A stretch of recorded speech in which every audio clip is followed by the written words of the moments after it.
All right, so today we've got a really great show. It's one that is very interesting. It's about politics. It's a jam-packed super, It's a super pod. yeah, super pod. So explain today's show a little bit for us. Well, we've got three big guests this week, and they are Rachel Monahan, who is the Housing and City Hall reporter for the Willamette Week.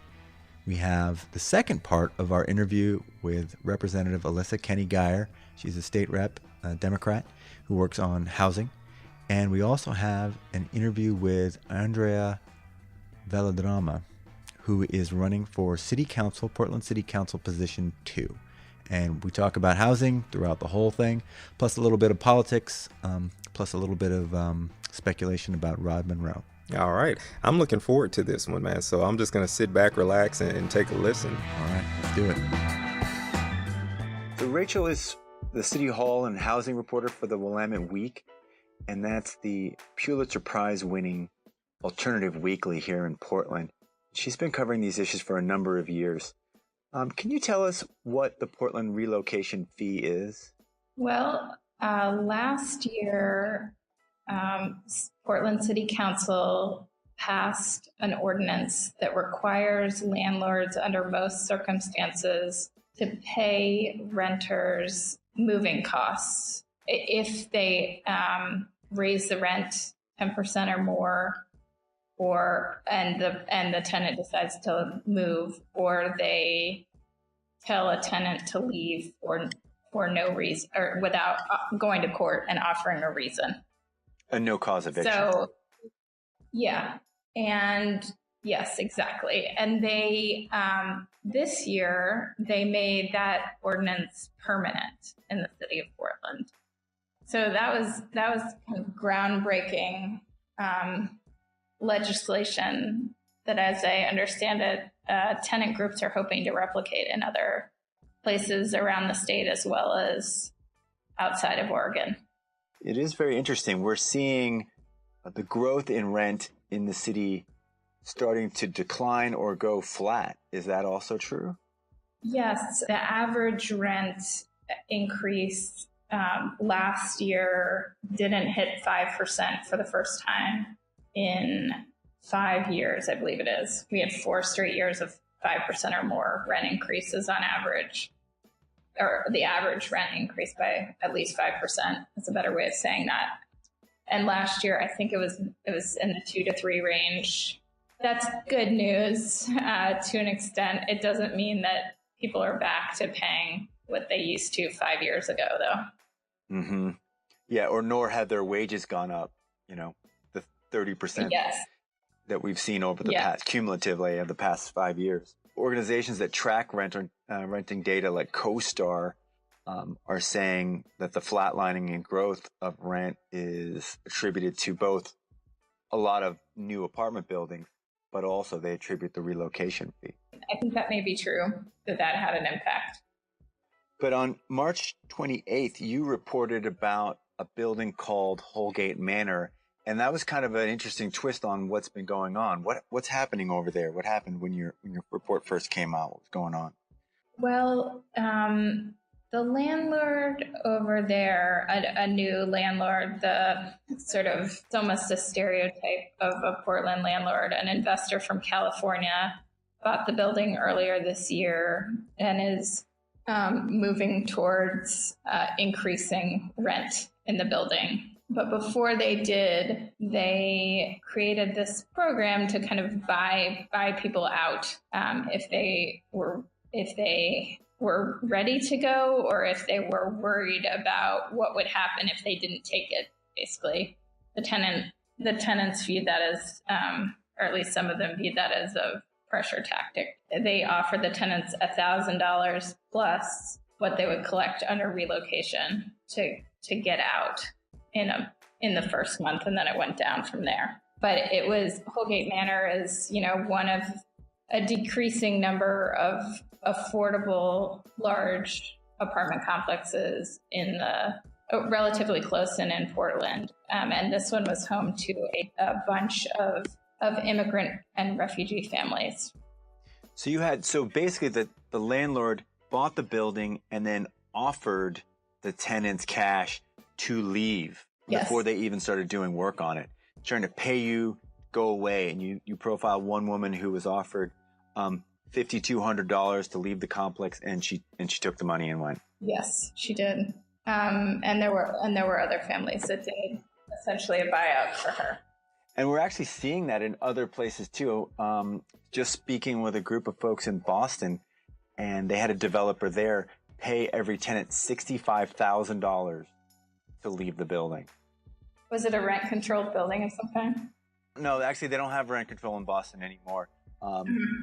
But it was just a preemptive move to get people out. Now, are you hearing about this kind of offer in any other buildings? There have been similar moves of landlords who have offered more money if you get out quicker. But this was notable because it was the first big building-wide push to get renters to move since that relocation ordinance was passed. So, it was a chance to look at the extent to which that ordinance can help, but it is not, it doesn't solve everything for low-income tenants. Now, voters in the city passed a $258 million housing bond last year, and you reported just a few days after this first story about Holgate Manor that the tenants of the building asked the city to buy out this landlord so that they could stay using the money from that bond. Have you heard anything else about that? Has that gone anywhere? Not that I'm aware of at this point. They certainly formally showed up to a housing bureau meeting. I think it was the advisory meeting for the housing bureau, and asked them to look into it. But no word yet on whether that'll be successful.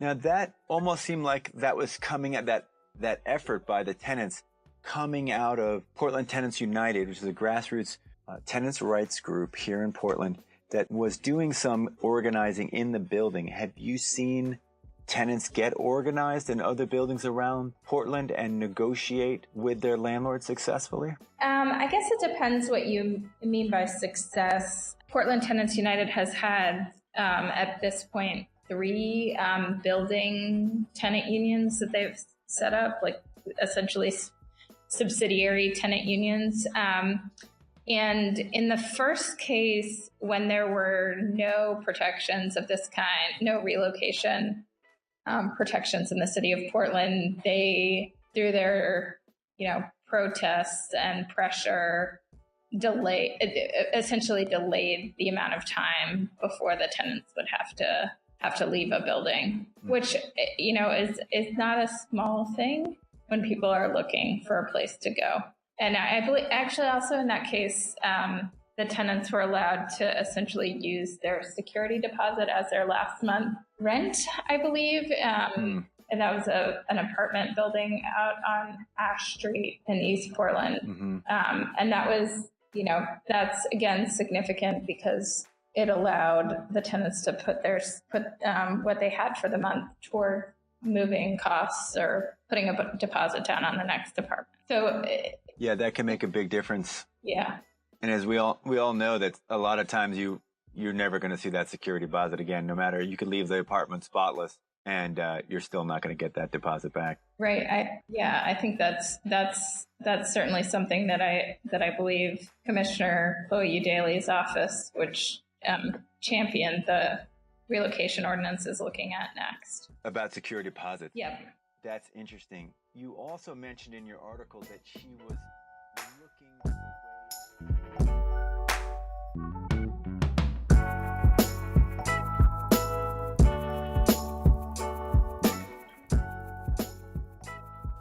A funny thing happens then in the middle of this interview. Yeah. Our app that we use to record phone interviews dies. Yes. And we reconnect, but we're unable to upload the file to the second half of the interview. And so we've circled back to talk to Rachel through a different app. Yeah. And we kind of finished up our conversation.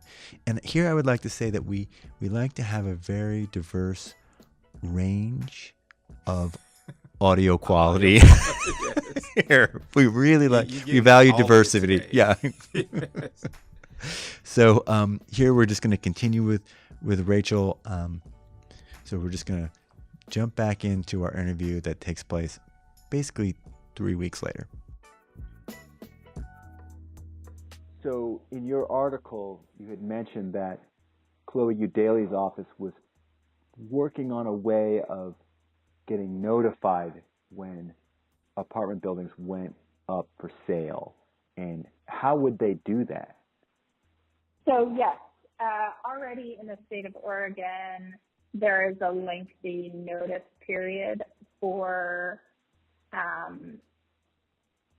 trailer parks in the state, and I believe they have the right to buy as well, and that was used, the people who are currently living in a trailer park have the first right to buy, and that was used in Northeast Portland, I'm forgetting the timeline, a year ago, where it didn't end up being owned by the residents, but the city helped, and a nonprofit now owns the property, and it is going through some renovations. But basically the model, that's one model for what Udaley's office is working on with a right of notification. Yes, and there are other cities that have that for tenants. Washington, D.C. has that paired with a fund for helping low-income tenants purchase buildings. My understanding of the issue at this point of where it is in Portland right now is just on hold.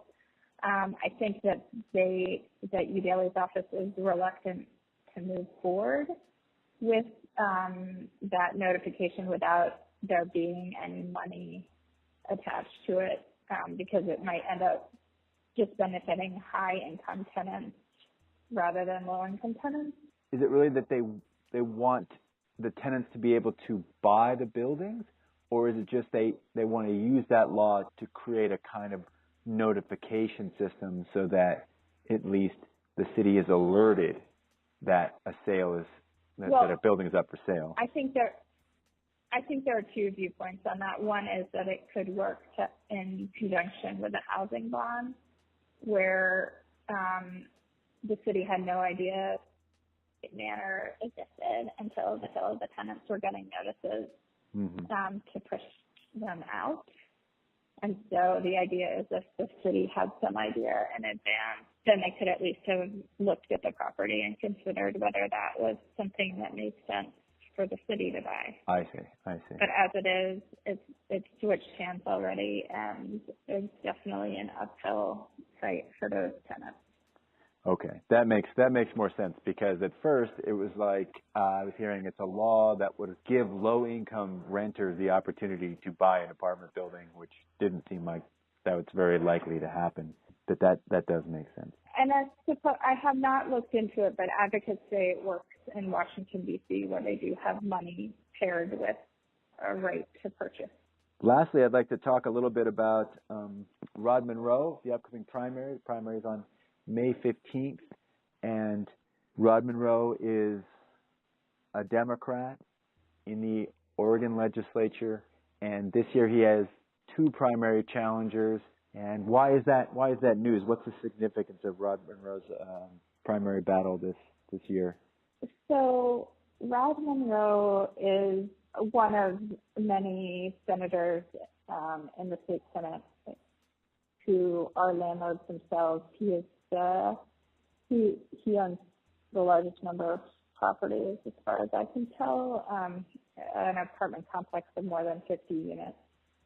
And last year, he was a vocal opponent in the state Senate, or at least he was the Democratic state senator who stood in the way of renter protections that had been passed by the state House of Representatives.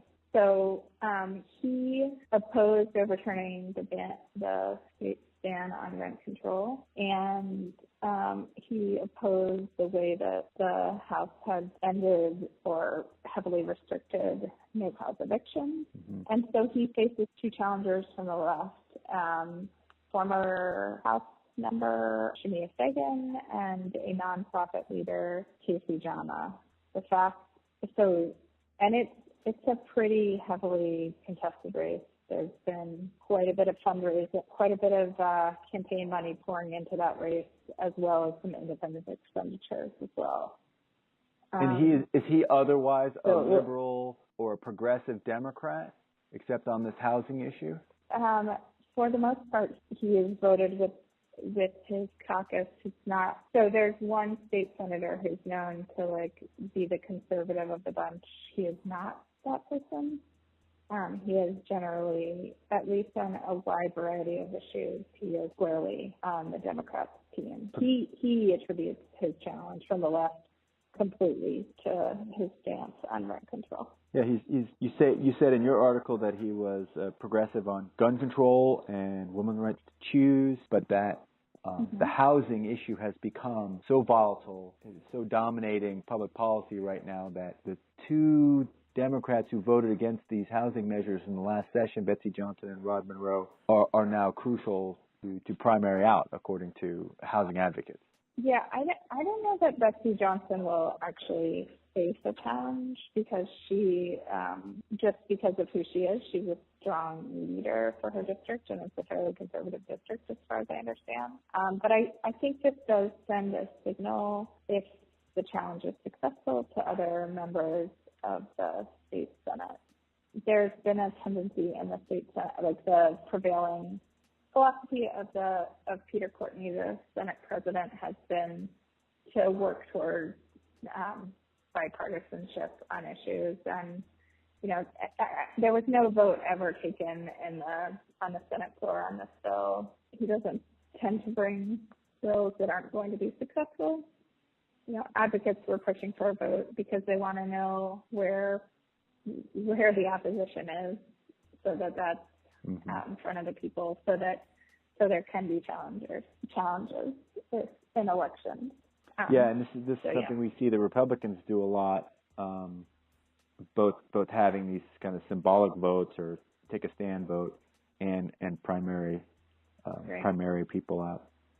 But it gets to the bigger issue of landlords in the legislature, even if it's at times a very Democrat-controlled legislature. There seems to be a lot of landlords in the building.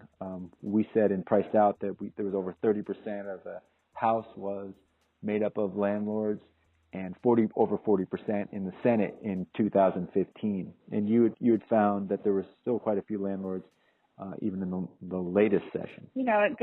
In some ways it goes to who has the wherewithal to take a part-time job as a legislator that can be really full-time during session. But yes, I think when I looked, I could not identify a single member of the Senate who was a renter. Mm-hmm. It's homeowners and landlords who are deciding policy, and that can put people out of touch with what the issues are for half of Oregon. Yeah, and people always come to me saying they're shocked at how laissez-faire or the rental regulations are in Oregon, or how few protections exist for renters. And we can look to the legislature and say, well, there's a lot of landlords that are in the legislature.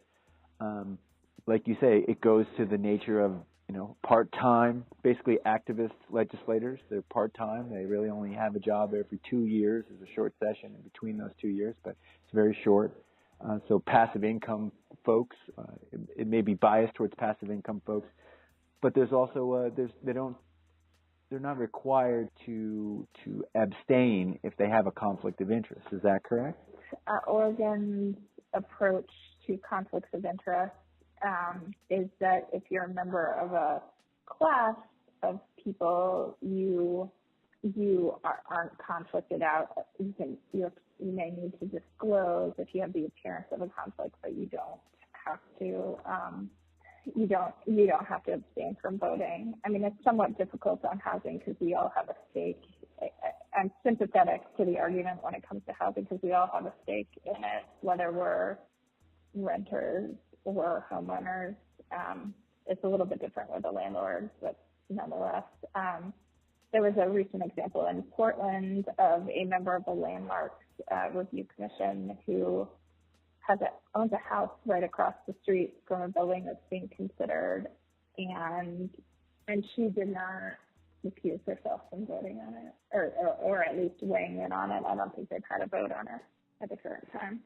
Yeah, it is a strange rule. I talked with political consultants during the time we were putting together the landlord section in Priced Out, and certainly the folks I talked to thought it was a strange rule when it does come to housing.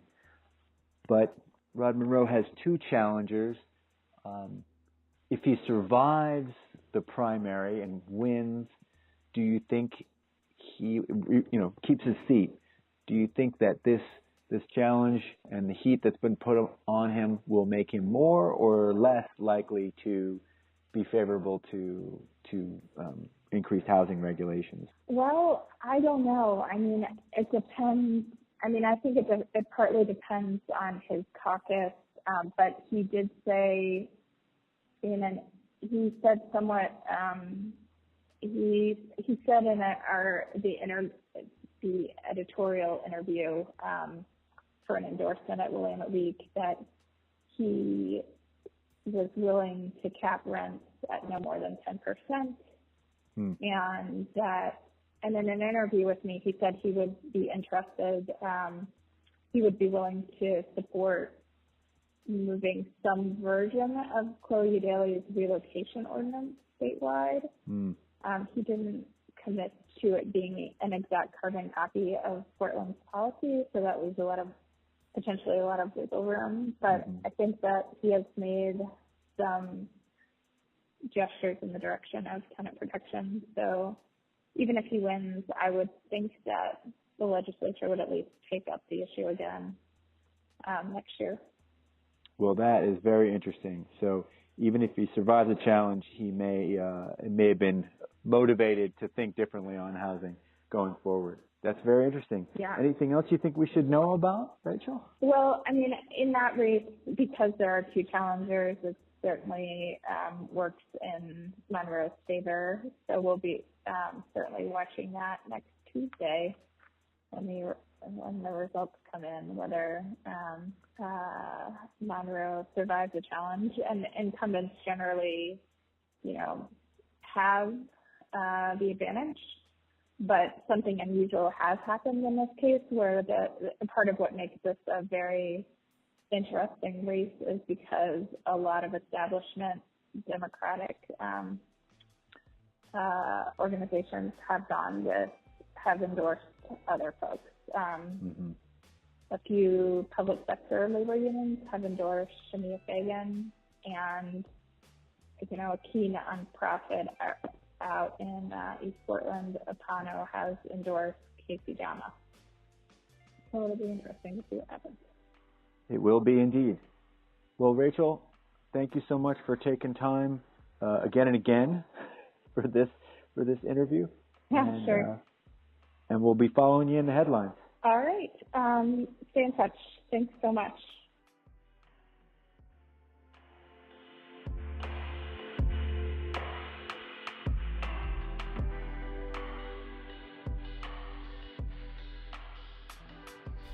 All right, so once again, you're listening to Priced Out, the podcast. I'm Andrew Morgan, and I'm in here with Cornelius, who just did a brilliant interview with Rachel Monahan. Is it Willamette?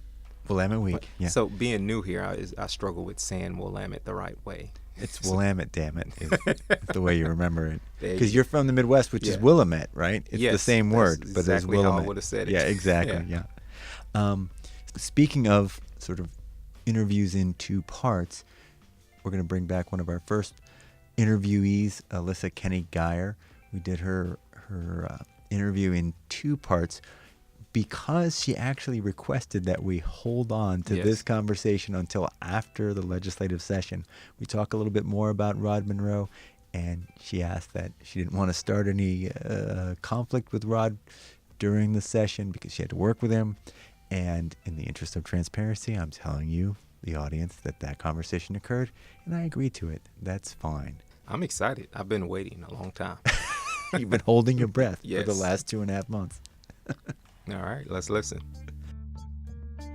One of the things we talk about after the film, and we illustrate during the film, is that when activists go to sleep on an issue and stop holding elected officials and their feet to the fire, we often see that the agenda disappears, the agenda that put those folks in power. And so, it's very interesting, the dynamics there.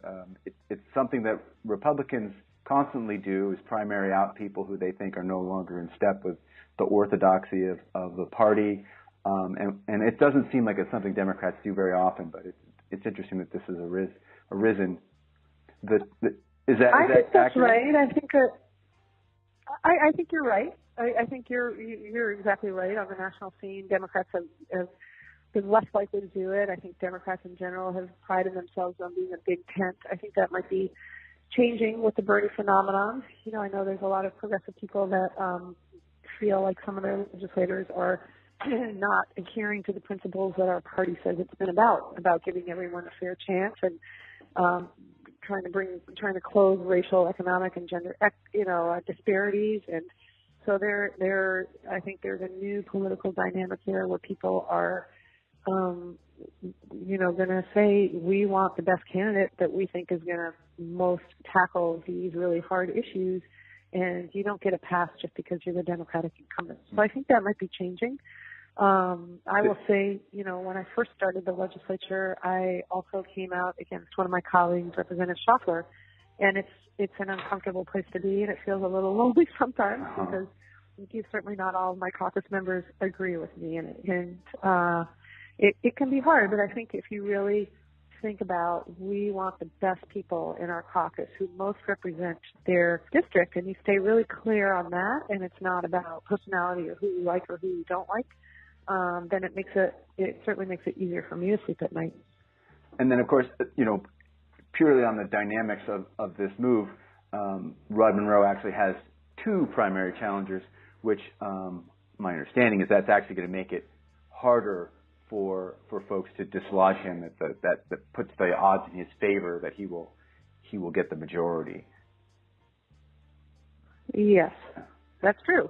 Democracy is sometimes a messy thing, and I think there's a lot of people who are very frustrated with Rod, and so a couple people have taken the really courageous step to come forward and challenge him. And again, that's sort of another interesting dynamics is that there a lot of pressure to get one of these challengers to back away, to step down? In an ideal world, we would kind of all get together and say, if your goal is to really do what you think is better representation of that district, it would have been great to have a decision early on, but that's not what happened. There's two really great people who put their names forward. I came out very early for the one who had announced, not knowing that another one was going to announce, and I think they're both great people. I'm a huge supporter of both, but I have come out publicly endorsing Shania Fagan. She was a former representative with me, and we worked very closely on a lot of very progressive issues. I've seen her in 4 different campaigns. She was in a swing district, and is a phenomenal campaigner, door to door. She really understands it. It takes a lot of very hard work to run any campaign in a swing district, and particularly if you're trying to oust a well-established incumbent. And so I have enormous confidence in her campaigning, but I also know she has a very compelling personal story with a mother who was addicted to drugs and who lives in East Portland, so she knows the region, the neighborhood really well, and is very familiar with addiction issues. Her mom was homeless as a result of it, and the reason she got involved in this was because of her frustration over housing issues. So again, as the chair of Human Services and Housing, and having worked with her very closely on both campaigns and in the legislature, I have enormous confidence in her. Well, there you go. And give us her name once more. Shania Fagan. There you go. That's the endorsement there. So we also talked about Julie Parrish. So she's a state legislator who's also in Priced Out, but she's a conservative. So she thinks that the solution to housing problems are creating more suburbs, more sprawl, more housing at the edges of the metro area, which is very hard to do in Oregon because we have urban growth boundaries around all the cities. So it's very restrictive growing that way. So we talked a little bit about her and her sort of approach to things, which you'll hear about. So That's great. I really appreciate you taking the time. Interesting conversation with Julie Parrish as well, and she also just has like a single soundbite when it comes down to it. And the other day at a community screening, someone came up to me after the show and politely asked that she be removed from the film, and I thought that was hilarious. It's like, well, she has a point of view on housing, and we do kind of want to represent all the possible thinking around solutions for housing, but it's a political world. Yep. Well, good for you. I think it's important to present all views. So I wanted to ask you. I'll say it's hard. Yeah, I was just going to say it's hard. She and I have battled a lot because I think a lot of it comes down to a different perspective on private property rights versus the public good. And she, very squarely falls on the side of private property rights and fought the inclusionary zoning ordinance, which you and I spoke a lot about, the need to allow cities to use that tool to make sure that any large development includes some affordable housing. And again, that just came down to her having a philosophy of, private people should be able to do what they want, and me having a philosophy of we as a society need to come together and really think about how do we help people who, need an opportunity, whether it's housing or healthcare or education or anything else. And that is what's going to make the most, both equitable and thriving community. So we just come at it from very different philosophies. We're back. Welcome back into Priced Out the podcast. And I'm enjoying this, man. I really like the second half because the first time I heard Alissa Keny-Guyer, I was really impressed. And so to be able to hear the second half that we teased, a few months ago, I'm really excited to. You've been very patient, yes. Patience paid off. So I love some of the topics that she was talking about, and our next guest get into some of those things. Well, it's Andrea Valderrama, who's running for... Say that twice. Andrea Valderrama, okay, who is running for Portland City Council Position 1.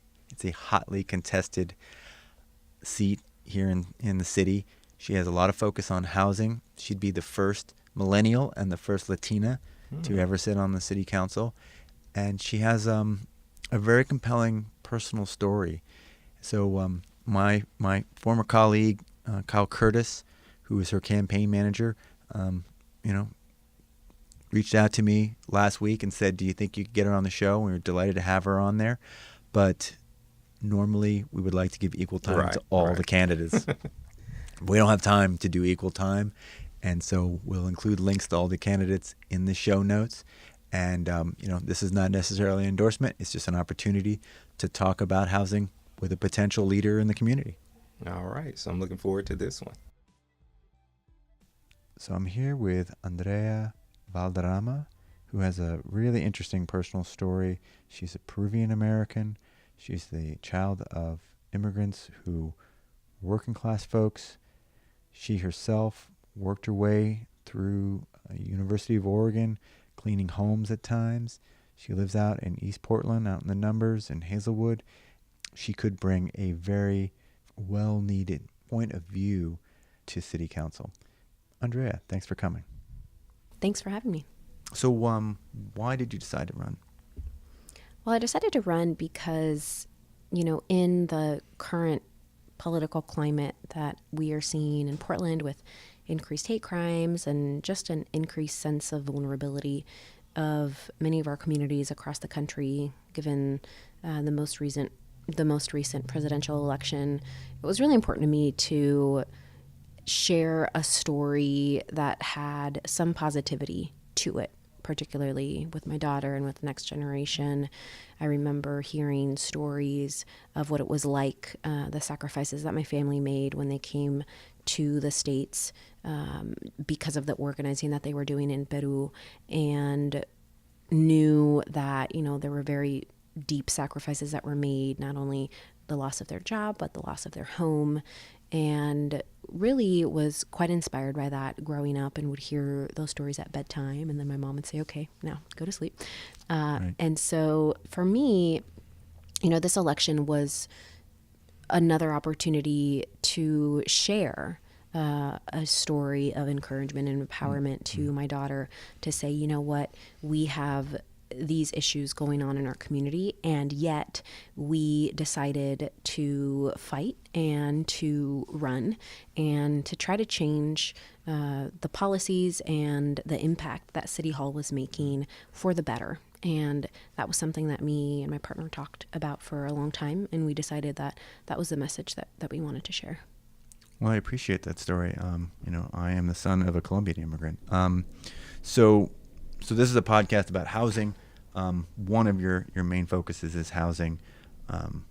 What is, in your view, the cause of the housing crisis here in Portland? When I talk about housing and homelessness, I really talk about it as one of affordability.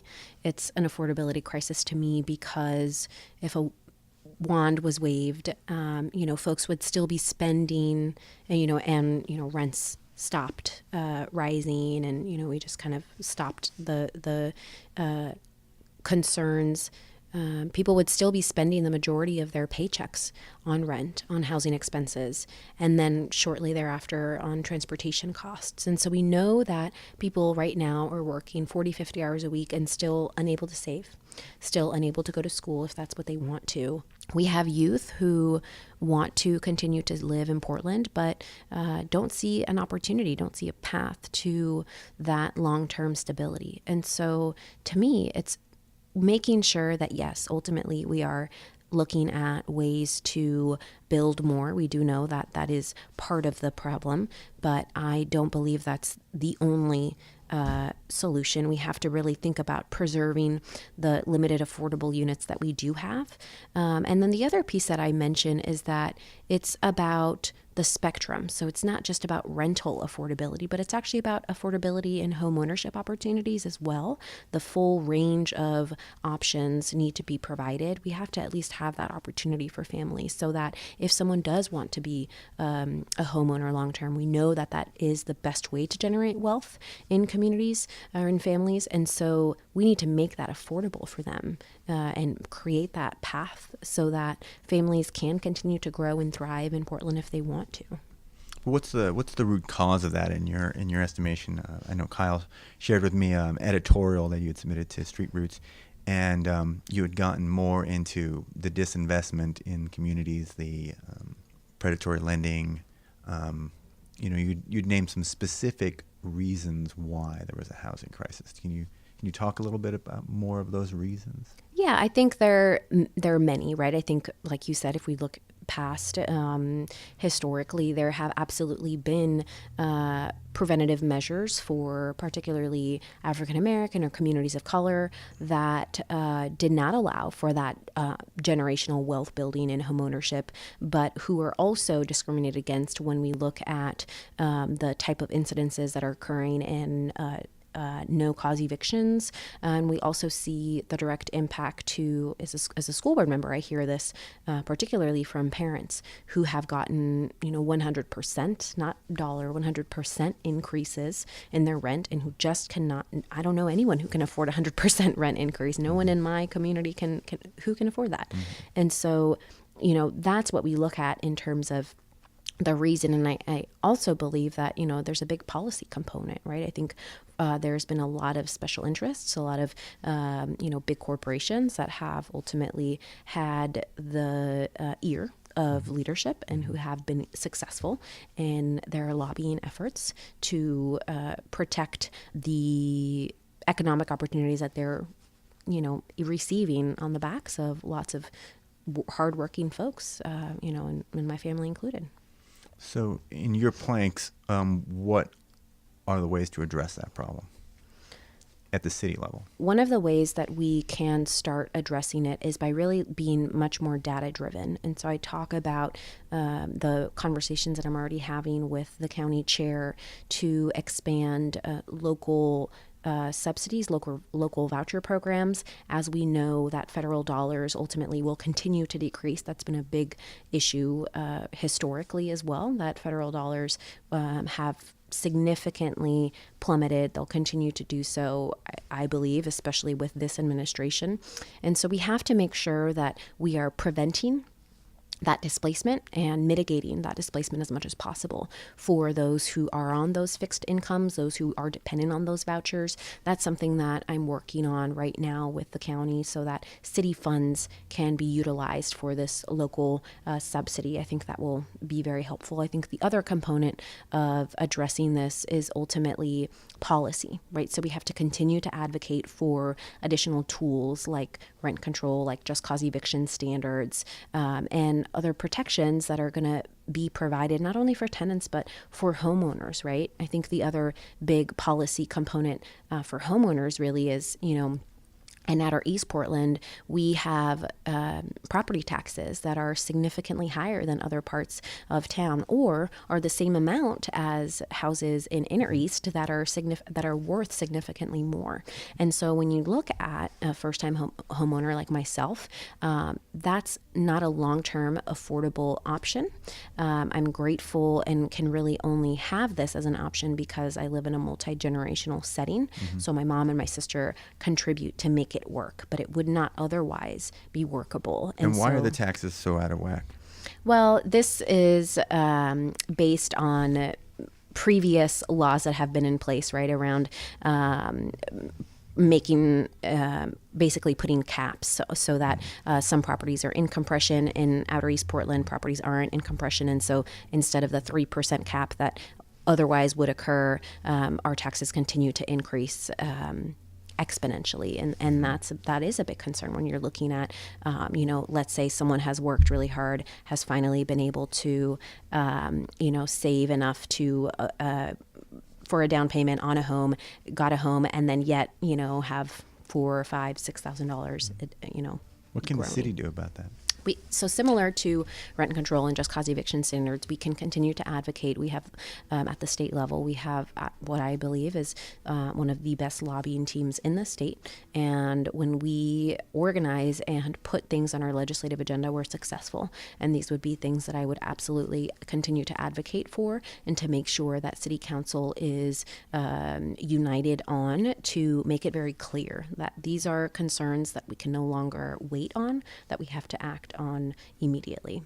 Yeah, tax compression is a difficult issue that has vexed the city, it vexed the state for a generation. And when I was at the Oregonian, they did a Pulitzer Prize-winning multi-part series explaining what tax compression is. So if you're out there and you want to know about that, you can Google tax compression Oregon Live, and you will get some interesting information. But you bring up a great topic, which is a lot of times the housing issues are made worse by preemption or laws at the state level.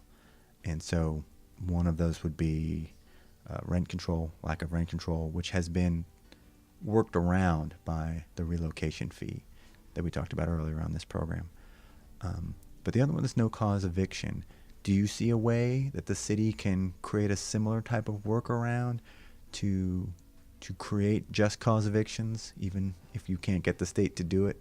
I don't know if we have anything right now, but what we do know is that renters do need additional protections. In addition to advocating for a change at the state level, we have to make sure that we're also looking at who renters are, and how can we make sure that we are preventing no cause eviction in general, right? Are there ways that we can work with landlords and tenants to get to a solution on negotiating a better contract, or a more explicit contract, or even additional tools that way? So those are conversations that we're often having because frankly, it's terrible to come home and find that we won't have that home in the next 30 or 90 days. You also mentioned intergenerational housing in part of your own story, but you've also mentioned in the past intergenerational housing as a model that the city should look more into.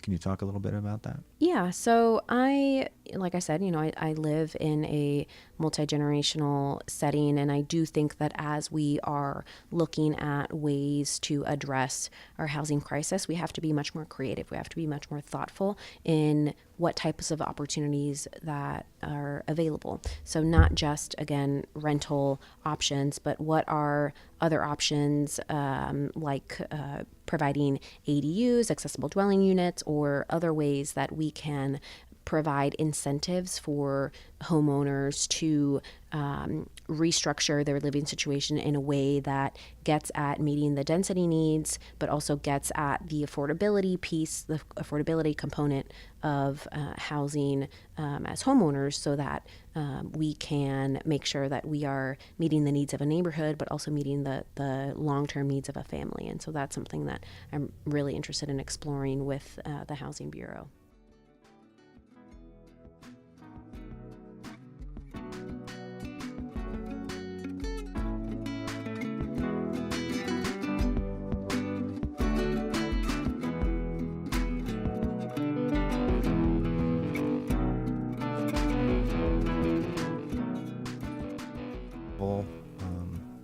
I just spoke with Rachel Monahan about Commissioner Udali's attempts to create a notification system for when apartment buildings go up for sale.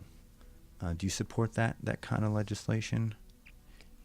Yeah, absolutely. I think, again, we have to look at this crisis as one of an affordability crisis. And so if there are opportunities for tenants to create ownership opportunities in their current living, in their current apartments, I think that's great. I think we have to make sure that we are incentivizing that as much as possible. I'm really excited that we do have additional advocates in the building. I think that's the right way to go.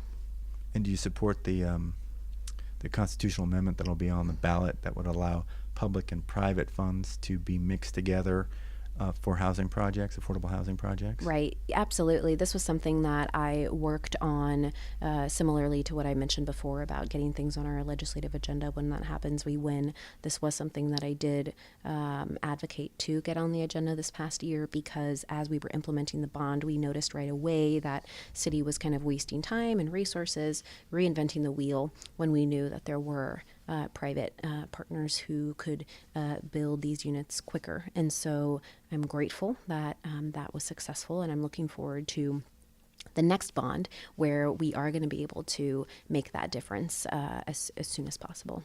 Okay. Do you think Rod Monroe should lose his primary? Yeah, it's an interesting question.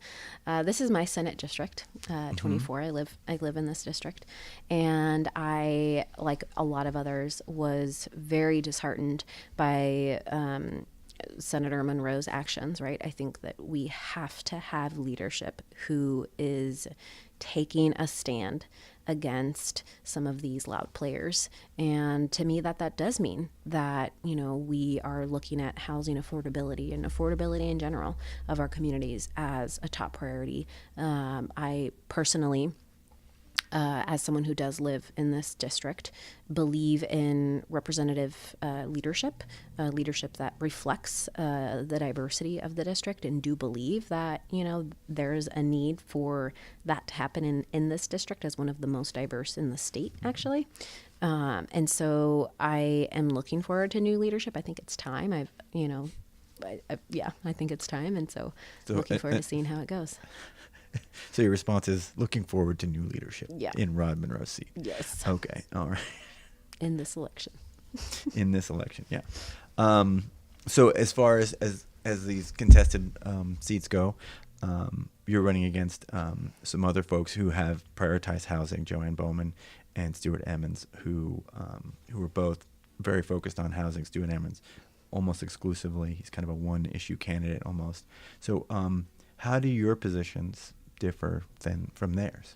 One of the things that I talk about that I haven't heard other candidates talk about in this race is again, this is an affordability crisis, so we have to be looking at not only affordable housing opportunities, but also a better pipeline so that people aren't working 40, 50 hours a week and still barely making ends meet. We have to look at the economics behind it.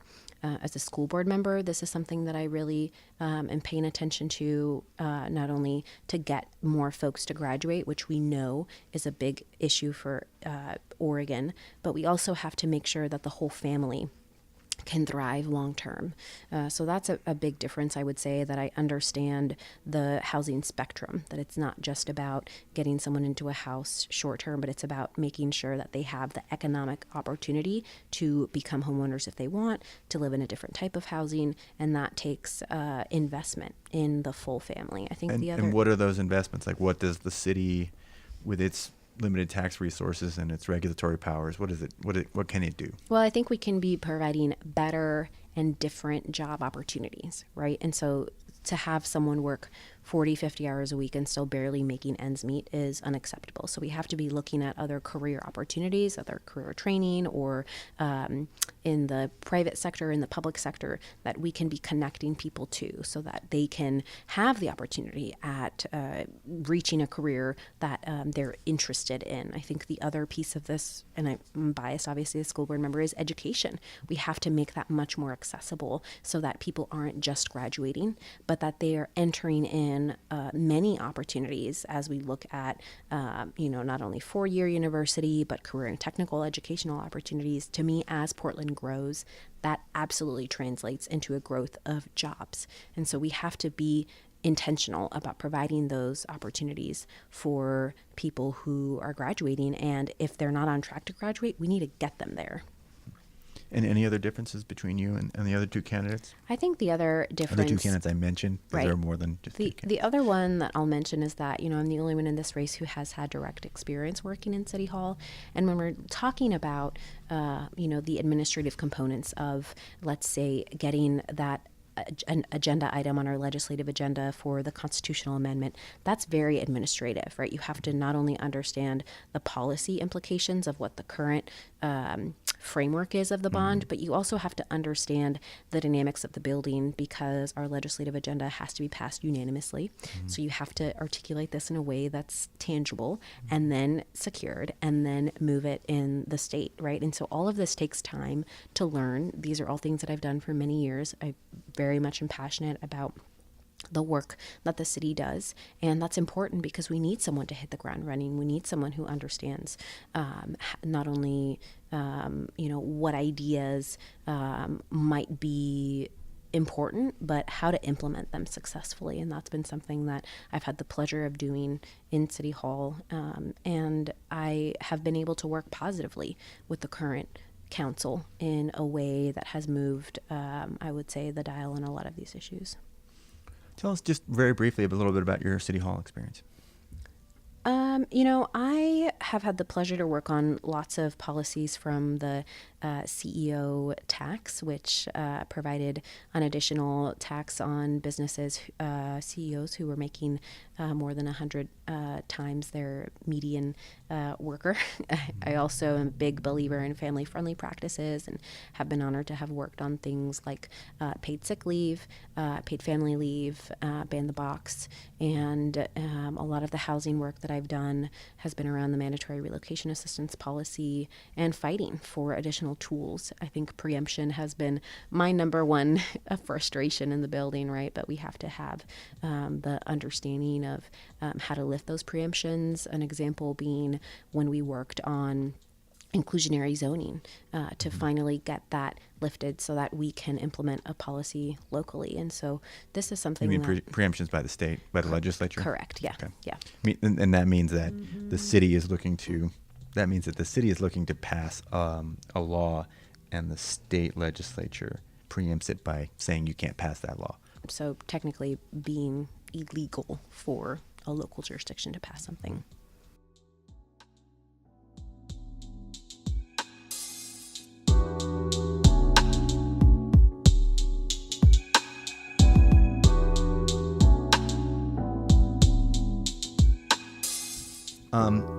You also talk about middle housing. Can you explain a little bit about middle housing? Yeah, so as we look at Portland's growth in density. We have to make sure that we are providing opportunities to all neighborhoods as we look at where to put that density. I know in the past, concentration of poverty has occurred, and that's definitely a concern of mine. We can't continue to put families in areas that don't have parks, that don't have sidewalks, that don't have access to jobs. And so middle housing to me is a great way to provide different types of housing opportunities for families so that they can have access to these amenities and services that we need, that we all know are needed. So for me, again, as someone who does live in a multi-generational setting, this is great because it provides another option, right? So if someone wants to live in a duplex or a triplex or a different type of setting, because ultimately families look different. Not everybody needs a big McMansion. I would argue maybe no one needs a big McMansion, but we should be providing that type of housing so that folks have something a little bit more affordable, a little bit, that meets their needs. And also, it's better for the environment, right? We know that this type of structure, it decreases our carbon footprint, which is an important component of the development that we're seeing, the infrastructure. And how do you create middle housing? So originally, it was a zoning issue, right? So previously was not something that was allowable in many areas. And as we saw, as a result, concentration of poverty occurred, which is not something that it works for anybody. And so, after a long process with the residential info project, we are looking at expanding that zoning so that that can be provided. And so that's exciting to see. Anything else people need to know about your positions on housing? I think that's all of my positions. I guess I'll share just a quick tidbit. When I first moved to Portland, I actually lived in Coley neighborhood. It was really the only area that I could afford then. When we were looking for a home, we saw that there was a big circle of area that we couldn't afford, and out of that was the area that we could, and ultimately landed in Gateway.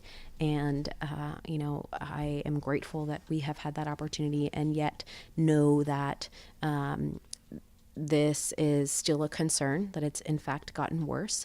That circle has grown for families that look like mine, and that's problematic for really anyone at this point. And so we have to make sure that leadership not only understands what that's like firsthand, but also from leadership that is concerned about the direction that we're going, and if we don't really, change the direction as soon as possible. And so this is something that's personal for me. I love Portland. I am raising my kid up in our wonderful, one of our school districts, and want her to be able to look back and know that the community is a better place because of the commitment from leadership. And that's what I'm hoping to see with this election, is that we have someone who has good ideas, who knows how to implement them, and who's, really ready to hit the ground running to look at that future Portland that's one of more affordability and livability. Well, thank you so much for being here, Andrea. You're got a lot of energy. It's been great to see a millennial step into the fray here in politics. You're running for a very tough seat, and we hope that this is just the beginning of your political career here in Portland and in Oregon. Well, thanks so much for having me. I really appreciate it. Thanks.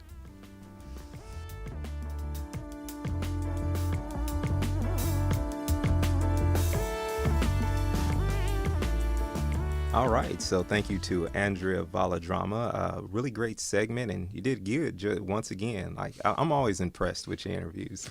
I am. I don't know why. I think you don't mean that. You say such nice things, and that makes me suspicious. Yeah, we should be suspicious of me. So, all right, so the primary is coming up May 15th, right? So yeah, so Andrea will be running against a very crowded field. And if no one takes the majority, then there'll be a runoff.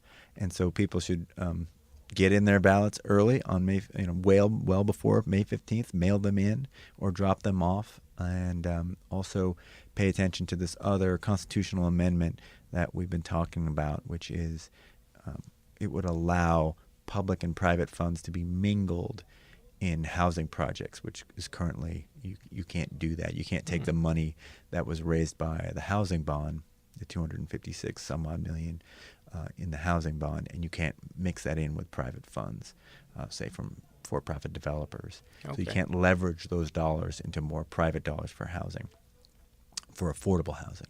So so that would be, I endorse that amendment. It's a pretty clear win for affordable housing. Yeah, it would be. All right. So it's been a great show, man. It's been a long show. For any listeners who are still there, who've made it through the whole thing, thank you very much. Please look forward to our next show, which will be about covering gentrification from the standpoint of a filmmaker. It'll be a live recording from a screening event that we had here, in a discussion that Andrew leaded. I'm on the Andrew. Andrew led a discussion with myself, Sika Stanton, who is one of the directors of The Numbers, a short film about East Portland, and Nicole McDonald, who was here at Northwest Doc screening The Last Days of Chinatown, a documentary about gentrification in Detroit. All right. So see you next time on Priced Out, the podcast. And please like us, follow us, subscribe, and please subscribe to our YouTube channel. Like us on Facebook, follow us on Instagram, Twitter, and everywhere else in the universe. All right. iTunes too.